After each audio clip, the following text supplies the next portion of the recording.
If you haven't seen my last video, go check it out where I show my little chihuahua. He's actually a chippin. He's a mixture of a chihuahua and a pincher. So cute. He's looking at me right now, going like this. He's a sleepy boy. Anyway, today we're going to talk about my artist path. And of course, this is not going to be the only video about this because my artist path is basically my life. So I just wanted to start off with a little story about how I went from this to this in a matter of like a very short period of time. And this is the story. So I am very into crochet. So I got this book, which basically is a crochet book about amigurumis, and it's for beginners. So I could easily do this. It took me a full year and a half to do my very first amigurumi. And you asked me, is it because you didn't have enough time? Is it because you didn't have the equipment? Is it because you were just not in the mood? No, it's because I was deadly scared to do something that I wasn't already very good at because I didn't want to fail. So it took me a year and a half to get the courage to do something new. Every time I have a significant increase in the quality of my work, it's because I took a step that I didn't before because I was deadly afraid of taking that step and failing. And don't tell me, oh, you don't have to be afraid to fail. Everybody's afraid to fail. Like, no one likes to fail. Everybody wants to win. Everybody wants to be the best that they possibly can. You don't wake up one day and think, wow, I'm so excited to be mediocre. That's not how this works. So, what happened between those moments of my life that my art increased significantly in a way that it had never increased in quality before? I put myself out of my comfort zone and I went from being one of the best in my class to being the very worst. And that's how I got so much better. So here's the story. I knew I wanted to be an artist. In the beginning, I thought I wanted to work in the animation industry, and that's a whole new story of how I went from wanting to be in an animation industry to moving to illustration. But I was in an animation class in Brazil. I have been drawing for years, and I was not the best in a lot of things, but I was one of the best at drawing. And being in that position, it was just not challenging me. I was stuck doing my own thing because my own thing was already good between where I was. And I want to do a disclaimer here. I do not want to sound arrogant or thinking that I'm better than others. I just want to explain that situation because if you feel that you're not being challenged, you need to get out of that room. And I wanted someone to have, if someone would said that to me before in the way that I'm trying to explain now, I might not have spent so much time in that comfort zone. So I got the opportunity to move to California. I started in CCA in 2018 in an animation program. So I was already doing animation for 2 years and a half when I got to CCA, and I was having classes with freshmen who had just got out of high school and never had done animation before. I had 2 years and a half more experience than those kids, and because of that I was pretty good on what I was doing. I was not at all one of the best, but I was in that top 5 range. There were a lot of people who were talented, and that's when I started to challenge myself a little bit, but mostly I still had more experience than most because I was studying for a longer period of time than them, and so I wasn't really challenged. When I came to the decision that I needed to move to the illustration department, that's when things clicked. That's when things changed. I went from having 3 years of experience in animation, 3+ years of experience in animation, to having 0 experience in illustration. I had done drawing classes before, sure, but illustration, I had very little experience. I got there and suddenly I was the worst in my entire class. My work compared to my peers was way below the quality line. And that was the point that I had nothing left to lose. I had nothing to lose. I was already on the lowest half of the class. So yeah, let's just do it.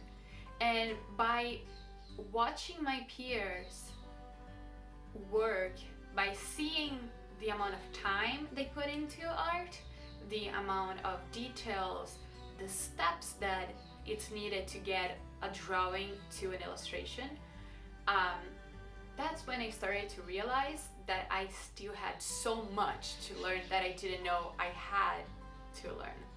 And then my art, it became what it is today, and I think that's the point. I am very happy with my art today. I still feel that I have so much more to go, and that's the click. And you can think like this way of thinking, that your art wasn't the best or wasn't the lowest half of the class. That is not a good way to see art, because everyone's art is different. Yes, everyone's art is different, and I don't mean to say that my art wasn't the best technically, or wasn't the best concept-wise, or I wasn't as good as realism as some other kids. But my point is just within each one's path, how much you are given. And I realized that I wasn't giving my 100%.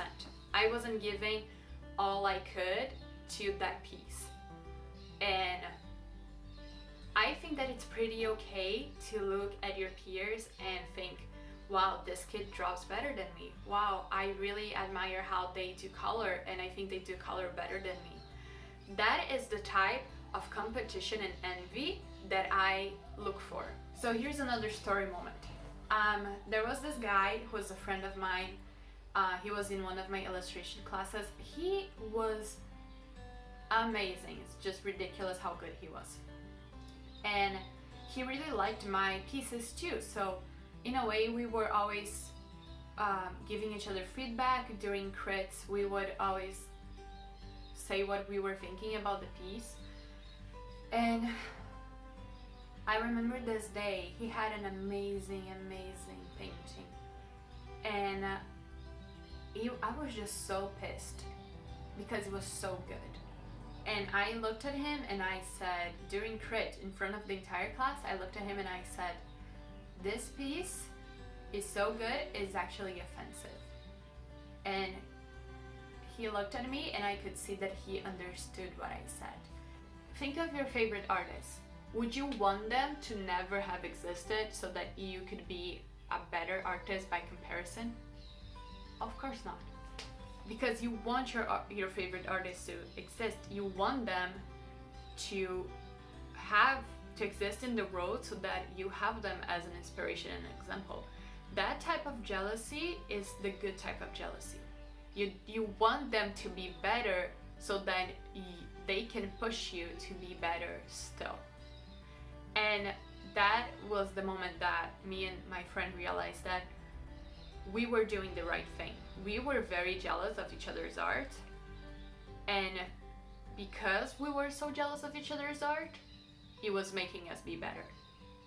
And it got to a point that he was the best at his work, and I was the best at my work. And my type of art and my style, I was the only one there, and I was doing good pieces by the end of my time in the illustration department.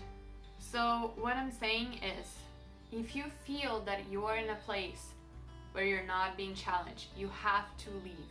So when you see other videos on YouTube, like how can I improve my art, everyone's gonna say practice. Everyone's gonna say study these topics. Everyone's gonna say don't try to get the best material because the material doesn't make the artist, but get good materials because bad materials can ruin a piece. But what I'm saying is you might have the materials, you might already be getting the technique and the practice, and still you're not getting where you want with your art.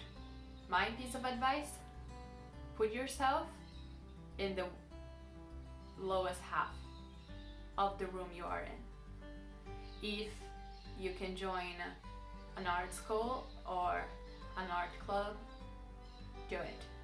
If you feel that you're not being challenged, change classes, change groups. Surround yourself with art and artists that you think is better than you, that you strive to be.